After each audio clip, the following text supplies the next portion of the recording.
part of a national road rules change, so it's coming in all over Australia over the next probably year or two.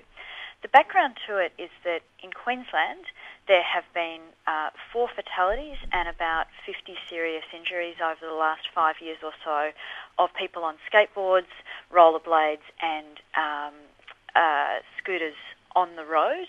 And so the change that we have introduced is to get those things off arterial roads, that is roads with a speed limit higher than 50, and off the roads at night because they are quite hard to see. Why not legislate safety first? Legislate for those reflectors and lights and jackets and all the things that are needed as opposed to a blanket ban. Because I think that unlike a bicycle, it's pretty hard to make a single skateboarder visible at night. It's not like a bike where you can put a light on the bike. It's just it is a simple matter of fact that it's harder to see a skateboarder on the road at night. But I could argue the same thing for someone who's walking on the side of the road. I mean, I do a lot of walking at night, and I know if somebody is wearing a white shirt and I'm behind the wheel, I will see them. Well, it would make sense to walk on the footpath. But if there's no footpath, what do you do? Well, I mean, most people do walk on the footpath. I think it is a bit crazy and dangerous to be walking around an unlit road at night. And sure. But it actually is the point. The point is that I understand that there's been some resistance from these groups, but the evidence is there have been 4 fatalities in Queensland in the last few years. The real crux of the problem here is that you've got people on skateboards and rollerblades both at night and on busy roads who are causing a road safety problem. And what we do have to do is, legislate for where the problem actually is. But the dozens of calls that I've received have said, we agree that things could be better, but bring in the legislation for wearing reflective gear at night.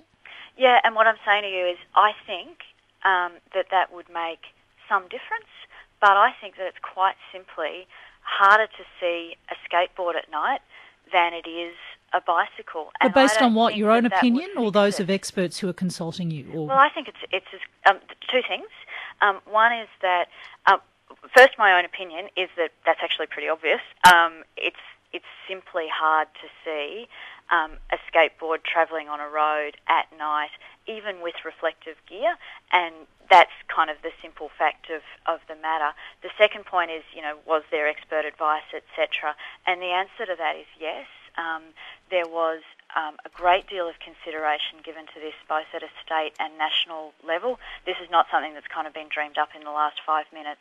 There was a publicised, what's called regulatory impact statement, happen at a national level. This is a road safety change that has come on the back of some years of research and consultation. These new laws are going to come in on the 12th of October because there is a strong evidence base and because it's really pretty plain that it is quite simply difficult to make skateboarders visible at night.